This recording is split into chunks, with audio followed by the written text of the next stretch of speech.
Hello guys, welcome to all of you on my YouTube channel Taris vision.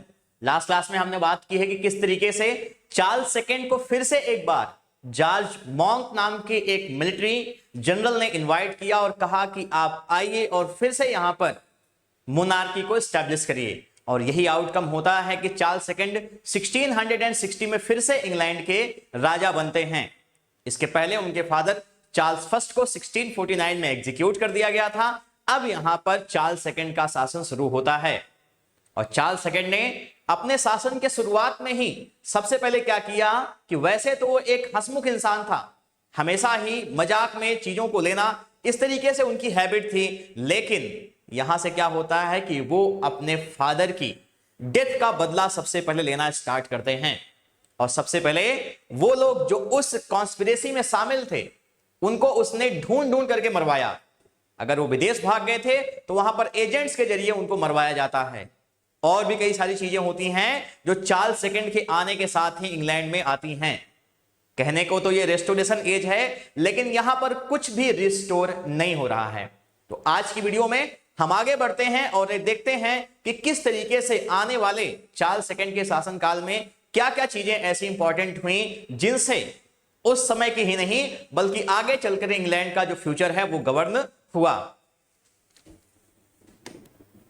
सबसे पहले मैं आपको आज इनकी लीनियज जो है या जो एक तरीके से कह सकते हैं फैमिली का आगे चल करके क्या कॉन्सेप्ट होता है, कौन से किंग होते हैं और उनके कौन से बच्चे होते हैं, उनके बारे में मैं आपको डिस्क्रिप्शन देता चलता हूं। तो आइए समझते हैं, पहले इस बात को ध्यान से समझिएगा। सबसे पहले है Charles first Henrietta Maria of France.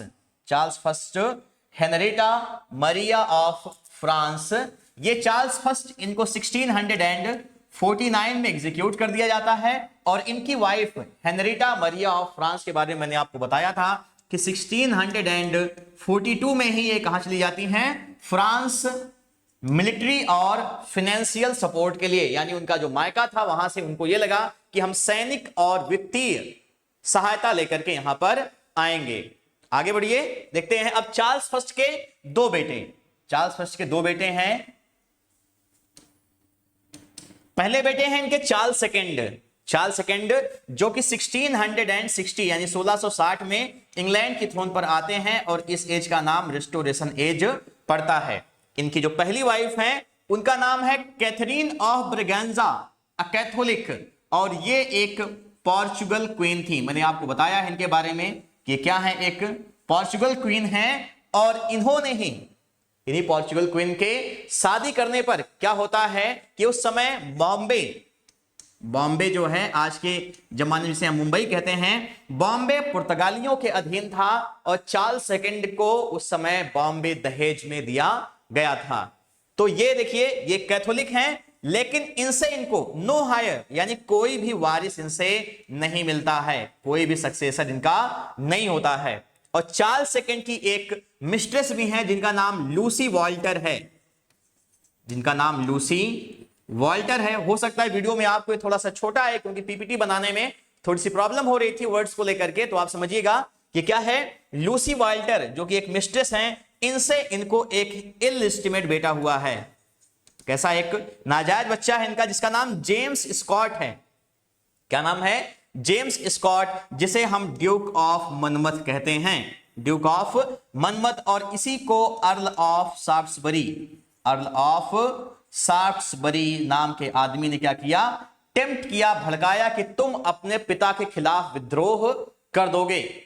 और इन सब चीजों को देखते हुए, इन सब कॉन्स्पिरेसी को देखते हुए उस समय चार्ल्स सेकंड के माइंड में ये आया कि उन्होंने जॉन ड्राइडन से ये कहा कि आप कोई एक ऐसी किताब लिखिए, आप कोई एक ऐसी किताब लिखिए जिसमें हम इन लोगों की जो कॉन्स्पिरेसी है शासन को लेकर के, और जेम्स सेकंड को वो नहीं आने देना चाहते हैं क्योंकि वो कैथोलिक है, तो हम क्या करें, इन सब चीजों को एक्सपोज कर सकें। तो जॉन ड्राइडन ने बहुत ही क्लेवरली, बहुत ही चतुराई पूर्वक एब्सलम एंड एकिटोफिल वर्क को लिखा, जहां पर उन्होंने एब्सलम को ड्यूक ऑफ मनमथ की तरीके से रिप्रेजेंट किया और अर्ल ऑफ शाफ्ट्सबरी को एकिटोफिल के नाम से। बाइबल में जाते हैं वो और बाइबल से कहानी लाते हैं किंग डेविड को लेकर के। अभी मैं आगे बताऊंगा आपको, जब मैं पोपिस प्लॉट या उससे आगे बढ़ करके एब्सलम एंड एकिटोफिल में आऊंगा तब।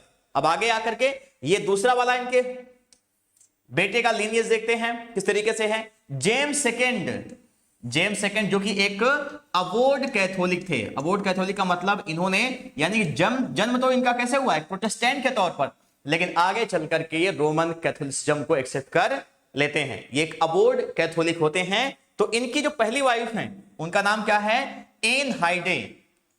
क्या नाम है, एन हाइडे। और उनकी दो बेटियां हैं, कौन सी हैं, पहली यानी कि बड़ी बेटी जो है एल्डर, ठीक है, डॉटर, वो कौन सी है, मैरी, अ प्रोटेस्टेंट।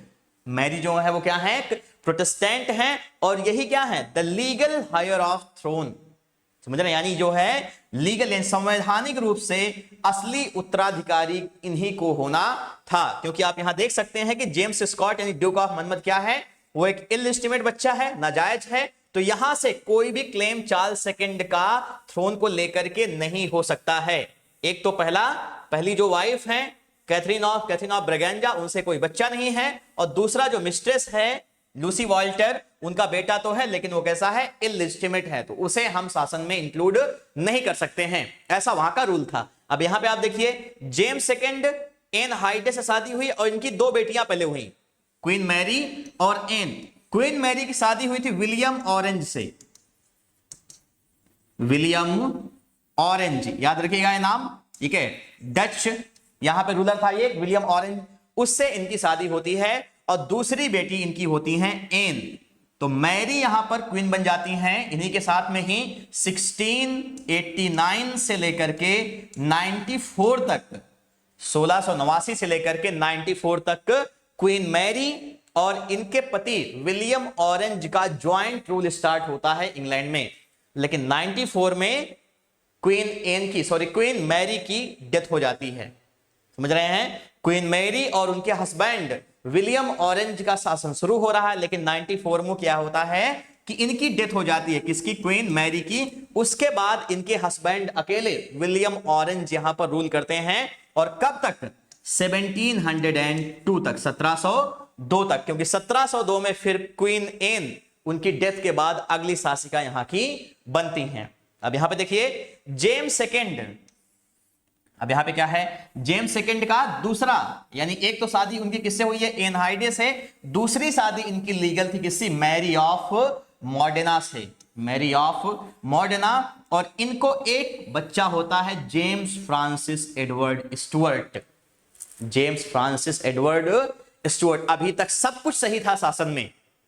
यह था कि चार्ल्स सेकंड के बाद क्या हो जाएगा कि अगला जो वारिस होगा वो मैरी होंगी, या अगर किन्हीं कारणों से जेम्स सेकंड बन भी जाते हैं तो जनता को कुछ ही दिनों तक एक कैथोलिक राजा को झेलना पड़ेगा। यानी बाद में जाकर के किसका रूल आ जाता यहां पर, मैरी का, किसका रूल आता, मैरी का। लेकिन बाद में दूसरी शादी से, मैरी ऑफ मॉडर्ना से, जेम्स सेकंड को एक बेटा हो जाता है जिसका नाम जेम्स फ्रांसिस एडवर्ड स्टुअर्ट रहता है। क्या रहता है, जेम्स फ्रांसिस एडवर्ड स्टुअर्ट।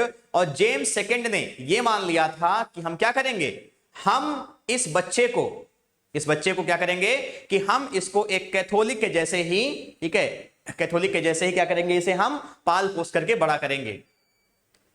अब यहीं पर असली लड़ाई शुरू होती है कि अभी तक तो जेम्स सेकंड जो कि क्या थे, एक कैथोलिक थे, हम उनको झेल रहे हैं। अब क्या होगा इसके बाद जेम्स फ्रांसिस एडवर्ड स्टुअर्ट, जो कि इनका बहुत लेट में, बहुत देरी में जाकर के बच्चा पैदा होता है, तो वो भी क्या होगा, इसको भी इन्होंने, जेम्स सेकंड ने कहा था कि मैं एक कैथोलिक के बतौर इसको मैं पालन पोषण करूंगा इसका। अब यही बात जनता के मन में खटक रही थी। इसी को लेकर के बहुत सारे आगे जाकर के बहुत सारी जो है यहां पे षड्यंत्र होते हैं, बहुत सारी चीजें ऐसी होती हैं। और फाइनली ये एक राइट ही आ जाता है, डिक्लेरेशन ऑफ राइट्स के तहत एक ये नया कानून आ जाता है जिसमें ये रहता है कि कोई भी कैथोलिक राजा या रानी यहां पर थ्रोन पर आएंगे ही नहीं। तो ये थी इनके जो है फैमिली का, जो भी मतलब किस तरीके से वाइफ है, किस तरीके से इनके जो है बच्चे हैं, इनको माइंड में रखिएगा, तभी जाकर के आपको आगे की जो पॉलिटिक्स है वो समझ में आएगी। यहां से आपको याद रखना है, नो हायर, चार्ल्स सेकंड के दूसरी जो है वाइफ लूसी वाल्टर, जो कि मिस्ट्रेस है एक, और इनका बच्चा कौन, ड्यूक ऑफ मनमथ, लेकिन कैसा, इलिजिटिमेट। यहां पे जेम्स सेकंड की पहली वाइफ एन हाइडे, दो बेटियां मैरी और एन, और दूसरी वाइफ मैरी ऑफ मॉडर्ना, एक बेटा जेम्स फ्रांसिस एडवर्ड स्टुअर्ट, ये याद रखिएगा। आगे बढ़ते हैं। जी हां, पोपिस प्लॉट, पोपिस प्लॉट, और इसका नाम आता है पोप से। कहां से? पोप से। और पोप कहां पर होते हैं? Roman Catholic.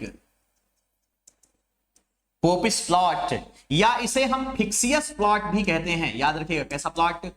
फिक्सियस प्लॉट, क्योंकि ये एक झूठा षड्यंत्र था। ये बस एक अफवाह के जरिए क्या होता है, बहुत सारे कैथोलिक लोगों को मार दिया जाता है। बस एक अफवाह फैली जा रही थी कि राजा को जो है मारने की साजिश की जा रही है, चार्ल्स सेकंड को, क्योंकि चार्ल्स सेकंड चाहते थे कि उनके बाद उनका जो शासन है वो उनके भाई जेम्स सेकंड संभालें। अब ये था कि चार्ल्स सेकंड को ही रास्ते से हटा दिया जाए, ताकि क्या हो, यहां पर हम जेम्स सेकंड को राजा बनने से यहां पर रोक सकें। पोपिस प्लॉट की जो जानकारी है मैं आपको बताता चलता हूं कि ये स्टार्ट होता है एक ऐसे आदमी से, टाइटस ओट्स। क्या नाम होता है? टाइटस ओट्स, याद रखिएगा। क्या नाम है? Titus Oates. इनको कोरा नाम दिया गया है एप्सलम एंड एकिटो फिल्म में। एप्सलम एंड एकिटो फिल्म में इस कैरेक्टर का नाम कोरा है, याद रखिएगा। टाइटस ओट्स ने शुरुआत की इसकी। टाइटस ओट्स जो कि क्या था? एक प्रोटेस्टेंट था, एक प्रोटेस्टेंट था, और ये फ्रांस जाता है, समझ रहे हैं? फ्रांस जाता है, और वहां पर फ्रांस क्योंकि एक कैथोलिक कंट्री है, तो 2 जीसूट कॉलेजेस में, जीसूट मतलब आप कैथोलिक ही समझिए, तो वहां पर एडमिशन लेता है। और इसका पूरा जो पर्पज होता है वो ये रहता है कि वो कैथोलिक लोगों के जो एविल वीज हैं, यानी बुराइयों के जो तरीके हैं, उनको वो जानना चाहता था। और उसने उन कॉलेजेस में जाकर के अपने आप को क्लेम किया कि वो क्या है? एक doctor of divinity, doctor of divinity है। और वो क्या है? कैथोलिक है। उसने अपने आप को बताया बहाने से कि वो क्या है? एक कैथोलिक है और डॉक्टर ऑफ डिविनिटी है। लेकिन बहुत जल्दी उसकी ये पोल खुल जाती है। और पोल कैसे खुलती है? क्योंकि उसे लैटिन भाषा का ज्ञान नहीं था।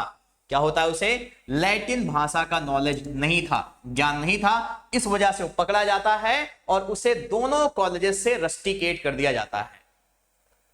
अब टाइटस ओट्स को इस बात को लेकर के पूरे कैथोलिक समाज से गुस्सा हो गई और उसने बदले को लेकर के ठान लिया। यहां पर आता है इंग्लैंड वापस लौट करके, और यहां पर उसे एक आदमी मिलता है जिसका नाम होता है इजराइल टोंग। इजराइल टोंग वो इसको भड़काता है, कहता तुम एक काम करो, जब तुमको वहां पर कुछ सीखने के लिए उन लोगों ने तुमको निकाल दिया, रस्टिकेट कर दिया यूनिवर्सिटी से, तो तुम एक काम करो, यहां पर उसका बदला इन कैथोलिक लोगों से लो इंग्लैंड में। और कैसे तुम्हें करना है? तुम्हें इसको लेकर के झूठी अफवाहें फैलानी है। अब इसके इस इन्वोकेशन पर टाइटस ओट्स क्या करता है? वो जो है एक के बाद एक झूठी खबरें फैलाना शुरू कर देता है।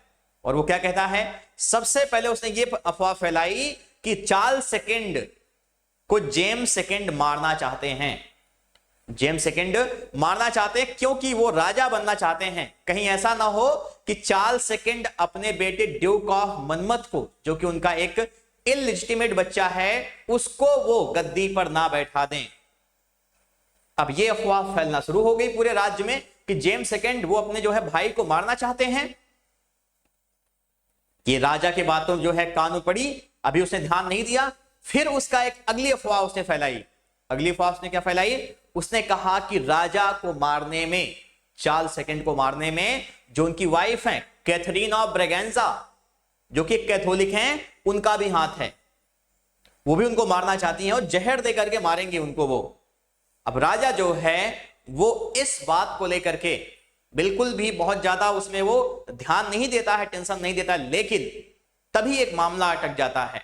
मामला अटक जाता है कि राजा इस बात को लेकर के ध्यान नहीं दे रहा, लेकिन इस मामले को प्राइवी काउंसिल जो कि एक ऐसी संस्था थी जो राजा के खिलाफ या शासन में कोई भी अगर षड्यंत्र है तो उसकी वो छानबीन किया करती थी। इंडिया के हिसाब से देखें तो आप आईबी मान लीजिए, इंटेलिजेंस ब्यूरो थी ये प्राइवी काउंसिल, और यहां पर ये केस चला जाता है और प्राइवी काउंसिल एक जज को अपॉइंट कर देती है इस मामले की छानबीन के लिए कि आप पता लगाइए कि क्या हुआ है, ये बात सच है कि नहीं सच है। अब ये जो जज था जो इस मामले की इंक्वायरी कर रहा था, उसने क्या किया, वो 3-4 दिनों तक गायब रहता है और उसके बाद एक दिन उसकी डेड बॉडी मिलती है और उसी की तलवार से, उसी की सोर्ड से उसका मर्डर कर दिया गया था। और इस बात को लेकर के अब जो है पूरे शासन में, पूरे जो है दरबार में यह बात फैल जाती कि जरूर इसमें कहीं ना कहीं कुछ ना बात सत्य है, तभी इसका मर्डर हुआ है, नहीं तो ऐसा नहीं होता। और इस बात को लेकर के वहां पर कैथोलिक लोगों को, कैथोलिक जो है कुछ लोगों को जबरदस्ती जो है वहां पे पकड़ा जाता है, अरेस्ट किया जाता है और इसी शक के बिना पर ही 35 इनोसेंट लोगों को, 35 मासूम लोगों को जान से मार दिया जाता है, एग्जीक्यूट कर दिया जाता है। अब इस वजह से बाद में जब यह फाइंड आउट हुआ था कि ये पूरा का पूरा कैसा है, फिक्सियस प्लॉट है, झूठा था, सब कुछ अफवाह थी, तो टाइटस ओट्स को पकड़ा जाता है। लेकिन उसका जो गुनाह था वो क्या था, परजरी, PERJURY। परजरी का मतलब जब आप कुछ झूठ बोलते हैं, धोखा देने वाला काम करते हैं, और परजरी का वहां के दंड विधान में मृत्यु दंड नहीं था, इसकी सजा मृत्यु दंड नहीं थी, तो टाइटस ओट्स को जेल में रखा जाता है और बाद में उसको छोड़ दिया जाता है। लेकिन बाद में क्या होता है कि जब ये थियरी फेल हो जाती है, जेम्स सेकंड यहां के राजा बन ही जाते हैं। और जेम्स सेकंड जब यहां के राजा बने तो उन्होंने फिर से इस केस को खुलवाया, फिर से टाइटस ओट्स को क्या किया जाता है, ये अरेस्ट किया जाता है और उसे 5 दिन की सजा निर्धारित की जाती है। कितने दिन की, 5 दिन। किसी दिन उसे सड़े अंडे टमाटरों से मारा गया, किसी दिन उसे पब्लिक के हाथों में छोड़ दिया गया कि जितना मन करे वो लात घूंसा उसे मारे, किसी दिन उसे, ठीक है, पिलोरी यानी कि जो है एक पहिए में, एक जो है गाड़ी में बांध करके घसीटा गया, किसी दिन उसे जो है घोड़ों से बांध करके घसीटा गया। यानी उसकी जिंदगी इस तरीके से हो गई थी कि उस जिंदगी से अच्छा तो मौत ही होता। और फाइनली क्या होता है कि टाइटस ओट्स या तो सुसाइड कर लेता है या तो खुद ही उसकी मौत हो जाती है। लेकिन इस पोपिस प्लॉट ने राजा चार्ल्स सेकंड को, या उस समय जो गवर्नमेंट थी उसने क्या किया, उसने मन में एक जो है बात डल ही जाती कि कभी ना कभी आगे चल करके जो कैथोलिक लोग हैं, क्योंकि उनके साथ बुरा हुआ ही है, तो वो राजा के खिलाफ साजिश कर सकते हैं, इसलिए हम कुछ ऐसा लाएंगे कानून जिससे क्या होगा, यहां पर राजा के खिलाफ कोई भी ऐसी कॉन्स्पिरेसी ना हो, और दूसरा क्या कि कैथोलिक यहां पर कोई भी राजा ना बने। और इसी का आउटकम होता है कि एक्सक्लूजन बिल या एक्सक्लूजन क्राइसिस यहां पर स्टार्ट होती है। आइए देखते हैं थोड़ा सा इसको।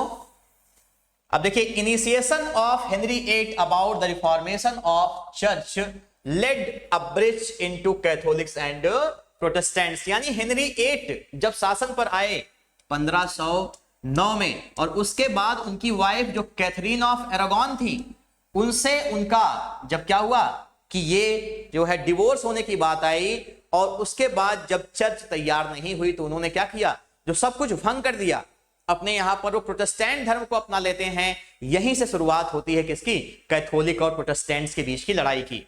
यही यानी कि रूट्स जो इसके हैं, जड़ जो है वो वहीं पर थे। आगे देखिए, द प्लान वाज, और प्लान कैसा, फेक प्लान है, झूठा प्लान है ये, यानी झूठी बात ही पूरी, was to kill King Charles second and install his Catholic brother James on to the throne.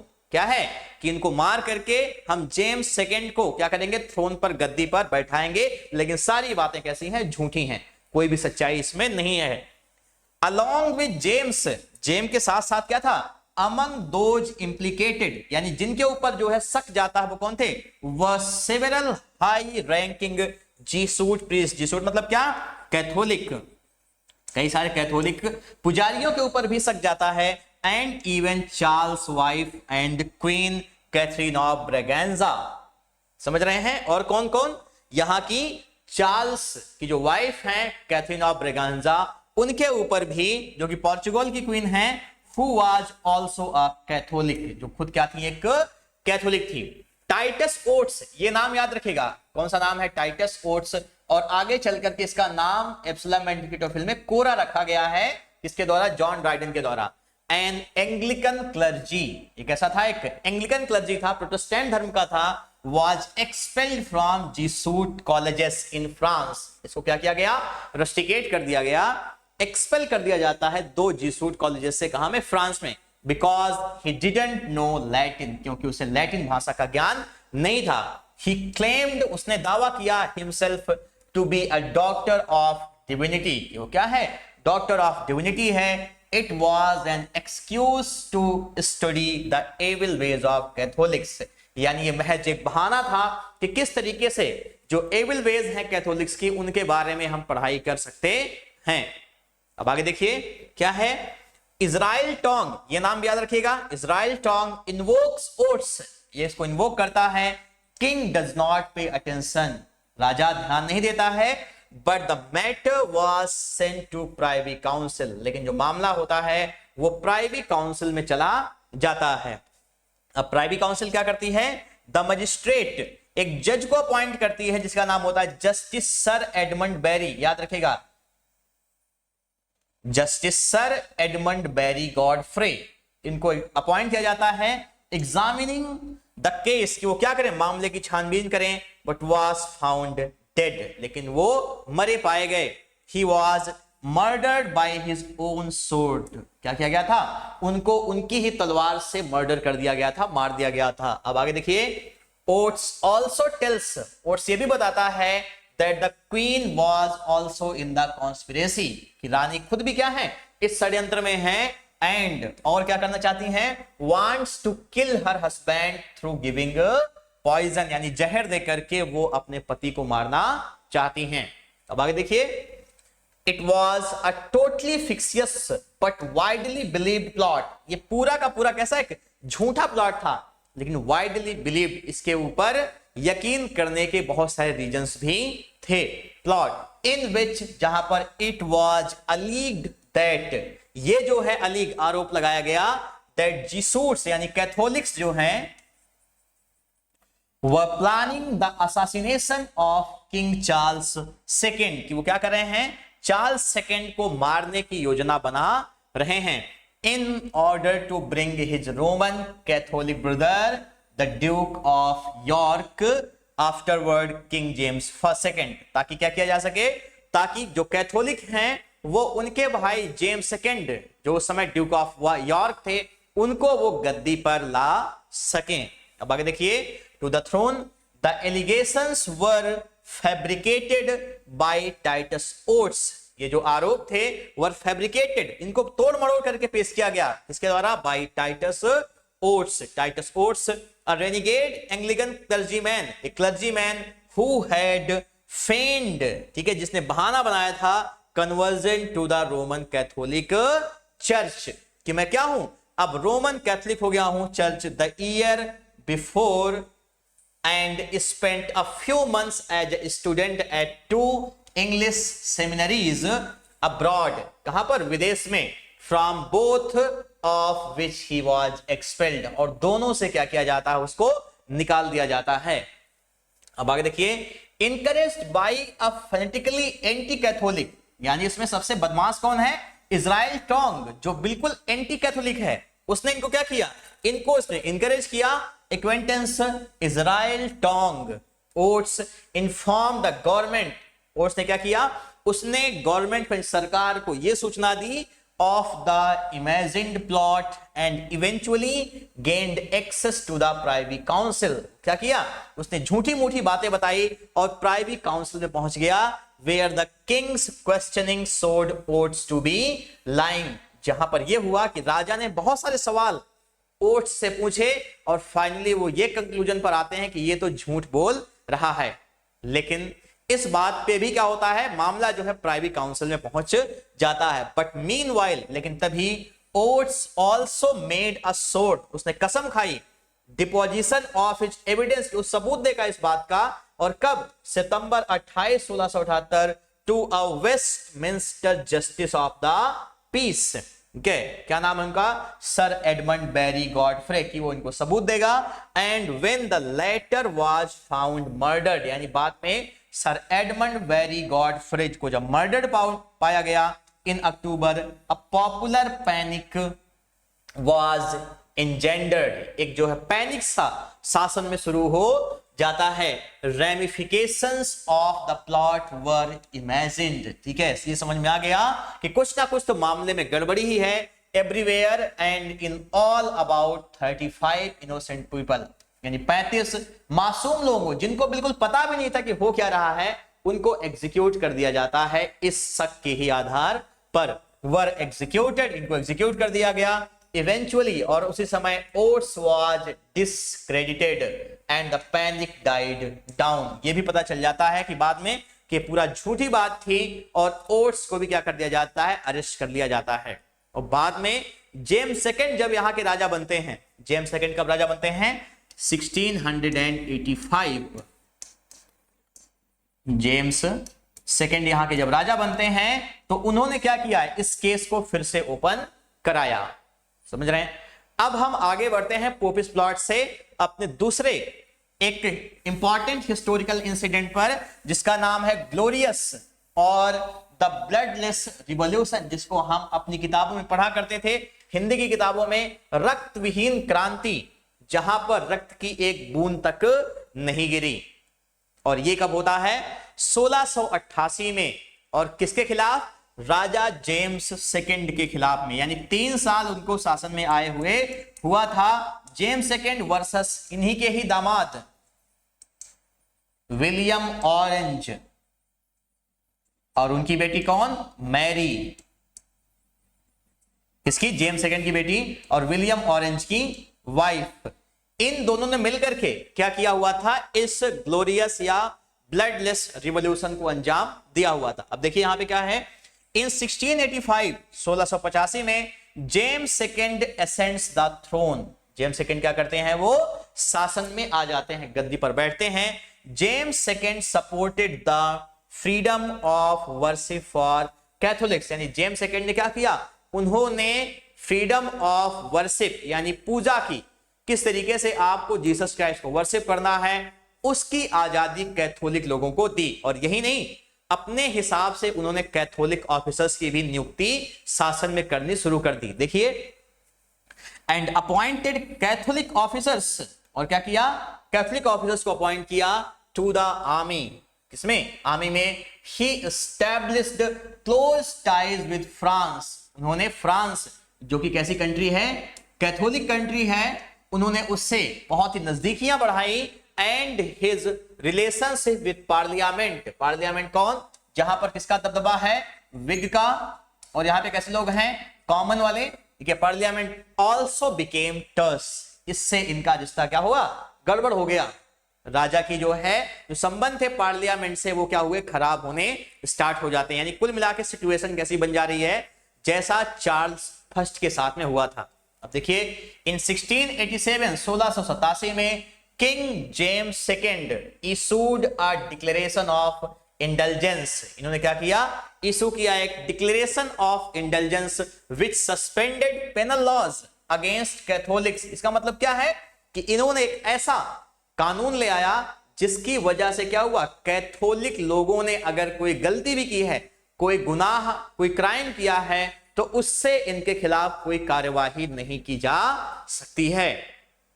ये बिल्कुल बायस्ड डिसीजन था, एक ऐसा सपोर्ट था जो बिल्कुल पूरी तरीके से गलत था, और इसका विरोध होना जाहिर सी बात है लाजमी था वहां के शासनकाल में। तो यहीं पर ही लोग क्या करते हैं, उन्होंने देखा कि अब यहां पे शासन में आने के लिए कौन योग्य है, तो मैरी और उनके हस्बैंड विलियम ऑरेंज को वो एक लेटर लिखते हैं कि आप आइए और यहां के राजा बनिए और हम आपका सपोर्ट करेंगे। देखिए, which suspended, जिसने खत्म कर दिया penal laws against Catholics. In the same year, उसी साल में, ही फॉर्मली डिसॉल्व पार्लियामेंट। लीजिए, इन्होंने क्या किया, फॉर्मली औपचारिक रूप से संसद को भंग कर दिया।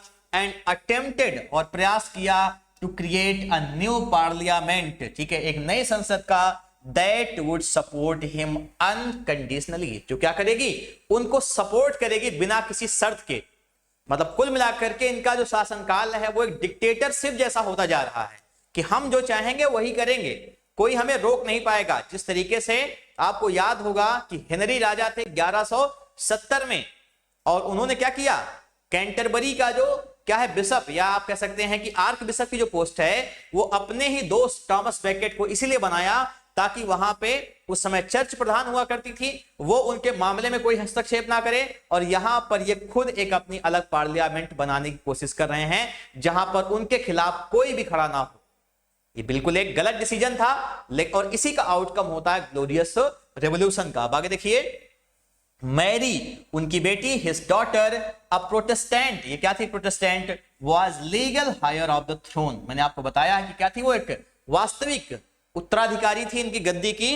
इन 1688 जेम्स हैड अ सन, 1688 में जेम्स को एक बेटा हो जाता है। याद होगा आपको, मैरी ऑफ मॉडर्ना जो इनकी दूसरी बेटी थी उनसे, जिसका नाम था जेम्स फ्रांसिस एडवर्ड स्टुअर्ट। इसका क्या नाम है, James Francis Edward Stuart, whom he announced, जिसके बारे में इन्होंने घोषणा की, दैट क्या होगा, वुड बी रेज्ड कैथोलिक, कि उसे मैं कैथोलिक के बतौर पाल पोस करके बड़ा करूंगा।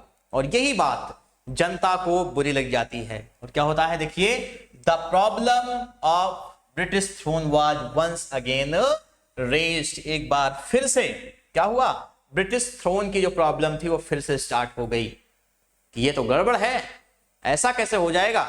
अब यहां पे देखिए, in 1688 7 of king James peers, 7 इनके जो योद्धा थे, wrote a letter to the Dutch leader, उन्होंने डच लीडर जिसका क्या नाम है, William of Orange, husband of Mary and son in law of James second, इनके दामाद को क्या लिखा, एक पत्र लिखा, प्लीडिंग, ये रिक्वेस्ट करते हुए, डियर एलिजियंस यानी क्या होता है, सपोर्ट टू द प्रिंस, ठीक है, कि वो क्या करेंगे, राजकुमार को सपोर्ट करेंगे, यानी किनको, इनको विलियम ऑफ ऑरेंज को, इफ ही इन्वेडेड इंग्लैंड, अगर वो इंग्लैंड पर आक्रमण करते हैं तब। और इसी का तो इंतजार था, William had already intended, William का पहले से ही मन था कि वो क्या करेगा, इस पर आक्रमण तो करने वाला है। अब 7 पियर्स का भी इसको सपोर्ट मिल गया, और सुनिए, many loyal supporters of king James left him, बहुत सारे जो उनके लॉयल सपोर्टर्स थे वो भी राजा को छोड़ देते हैं। James attempted to escape, James ने बचने की, भागने की कोशिश की, बट वॉज कॉट, लेकिन वो पकड़ा गया, but he escaped second time, दूसरी बार, एक बार तो कहता है कि नहीं हमसे गलती हो गई, हम कुछ नहीं करेंगे, लेकिन दोबारा फिर से उसका वही रवैया था, और इस बार जब विरोध हुआ तो वहां से वो भाग ही जाता है। William of Orange and Mary, William Orange और मैरी ने क्या किया, jointly ascends the British throne, वो एक संयुक्त रूप से ब्रिटिश थ्रोन पर आती हैं। द न्यू रूलर्स, अब जो नए रूलर्स थे, accepted more restrictions from parliament, उन्होंने संसद से और जो ज्यादा रेस्ट्रिक्शंस थे उनको एक्सेप्ट कर लिया कि आप जो कहेंगे हमें वो तैयार हैं, हम मतलब उस चीज को मानने के लिए तैयार हैं। अब देखिए, दे टुक ओथ, उन्होंने शपथ ली, कहां पर, in same बैंक्वेटिंग house white hall, ये कौन सा है, ये वही जगह है जहां पर चार्ल्स फर्स्ट को एग्जीक्यूट किया गया था, समझ रहे हैं, इसी जगह पे बैंक्वेटिंग हाउस व्हाइट हॉल लंदन में, ठीक है, इन्होंने कसम खाई कि वो क्या करेंगे, संसद की कही हुई अब हर बात का जो भी वो उनके सामने रखेगी, जो भी शर्तें, उसे वो मानने के लिए तैयार थे। वो देखिए, where Charles first was executed in 16 जहां पे इसको एग्जीक्यूट किया गया था, इन 1694 क्वीन मैरी डाइड। मैंने आपको बताया है कि 1694 में क्वीन मैरी की डेथ हो जाती है, क्वीन मैरी डाइड।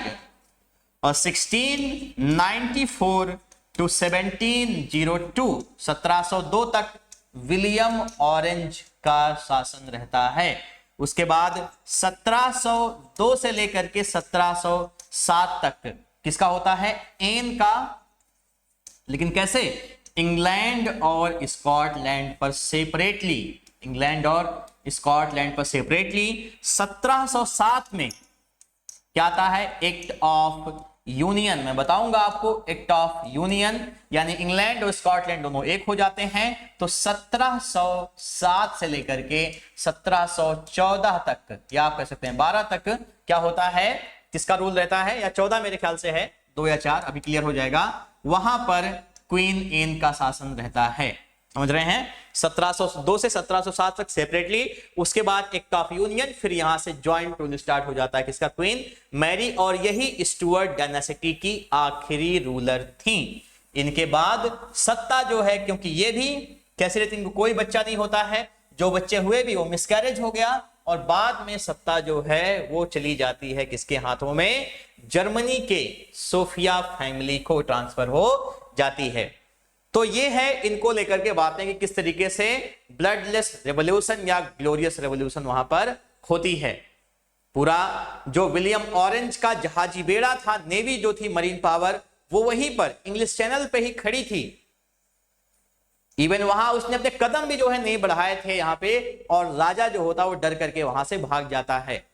तो ये था ग्लोरियस रिवॉल्यूशन जो जेम्स सेकंड के खिलाफ होती है। और मैंने आपको बताया कि इन्होंने क्या किया, इन्होंने पार्लियामेंट के द्वारा दिए गए और भी जो क्या और जो रेस्ट्रिक्शंस थे उनको एक्सेप्ट कर लिया। तो आइए देखते हैं कि वो रेस्ट्रिक्शंस क्या हैं और उनका क्या नाम है। इनको हमने नाम दिया है डिक्लेरेशन ऑफ राइट्स, या इसे हम कहते हैं बिल ऑफ राइट्स, जो 1689 में आया है। देखिए, इन दिसंबर 1689, दिसंबर 1689 में Williams declaration of rights passed as an act of parliament, यानी विलियम का जो डिक्लेरेशन था कि वो कौन सी बातें मान रहा है, उसे एक्ट ऑफ पार्लियामेंट के तरीके से पास किया गया, and thereby known as the bill of rights, और तब से इसका नाम बिल ऑफ राइट्स पड़ता है। The main points of the bill were, आइए देखते हैं कि मेन पॉइंट्स कौन कौन से थे। पहला है, इट मेड क्लियर, इसने ये बात स्पष्ट कर दी, दैट गवर्नमेंट की जो सरकार है was now to be understood as a form of contract, कि क्या है, एक कॉन्ट्रैक्ट पर आधारित है। सरकारी नौकरी नहीं है कि आप एकदम से फ्री हो गए, एकदम सुकून है आपको कि आपका कुछ इछनेगा, लेकिन यहां पर अब ये जो गवर्नमेंट आई वो कॉन्ट्रैक्ट पर हुई। इसका मतलब क्या, कि अब आपको कब यहां से संसद बाहर का रास्ता दिखा दे, उस पे कोई भी आपका दबाव संसद पर अब नहीं चलने वाला है। ये पहला नियम था। आगे देखते हैं। दूसरा, द मोनार्क यानी जो किंग है कुड नॉट सस्पेंड लॉज, अब कोई नियम आप नहीं बना सकते, सॉरी, आप कोई नियम को सस्पेंड नहीं कर सकते हैं, बर्खास्त नहीं कर सकते हैं। रेज फंड्स, ना तो आप पैसे इकट्ठा कर सकते हैं, और कीप अ स्टैंडिंग आर्मी, ना तो आपकी खुद की कोई सेना ही होगी। देखिए कितने सारे चेंजेस, डेमोक्रेटिक चीजों की तरफ देश बढ़ रहा है आगे।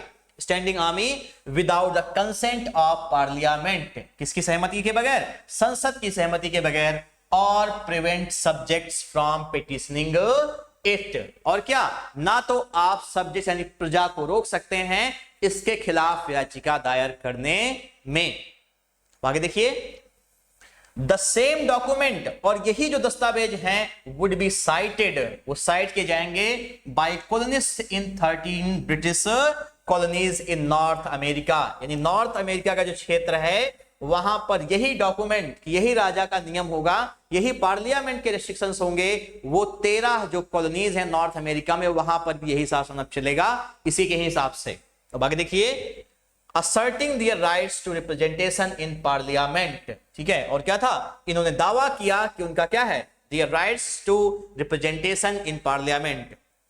आगे देखते हैं, मोनार्की इटसेल्फ, राजाशाही जो थी वो खुद में, was understood, इसको समझा गया, क्या समझा गया, कॉन्ट्रेक्चुअली, जब क्या हो, आप कॉन्ट्रैक्ट के तौर पर हो, सक्सेशन यानी आपके बाद जो राजा बनेगा, जो वारिस होगा आपका, could be settled by a document written by parliament, यानी संसद क्या करेगी, आपको जब तक इस बात की अनुमति नहीं देगी तब तक आपका कोई भी उत्तराधिकारी डिक्लेयर नहीं होगा। अब आगे देखते हैं, यही है आज का, ठीक है। तो ये है डिक्लेरेशन ऑफ राइट्स पर हम इस क्लास को आज ही खत्म कर रहे हैं। तो आज हमने बात की है पुपिस प्लॉट को लेकर के, उसके बाद हमने बात की ग्लोरियस रेवोल्यूशन या ब्लडलेस रेवोल्यूशन को लेकर के बात की, और फाइनली हमने बात की डिक्लेरेशन ऑफ राइट्स को लेकर के। तो आज की वीडियो में हम यहीं तक बात करेंगे। अपनी कल की आने वाली वीडियो में हम बात करेंगे आपसे स्पेसिफिकली लिटरेचर को लेकर के कि किस तरीके का लिटरेचर रेस्टोरेशन एज में प्रोड्यूस हुआ और कौन कौन से राइटर्स थे जिनकी मास्टरपीसेस को हम कंसिडर करते हैं कि वो अपने आप में एक बहुत बड़ी लिटरेरी कंट्रीब्यूशन थी उस टाइम की। तो thank you so much for watching. ये वीडियो कैसी लगी आप लोग अपने लाइक और कमेंट के जरिए बताइएगा। Have a good day.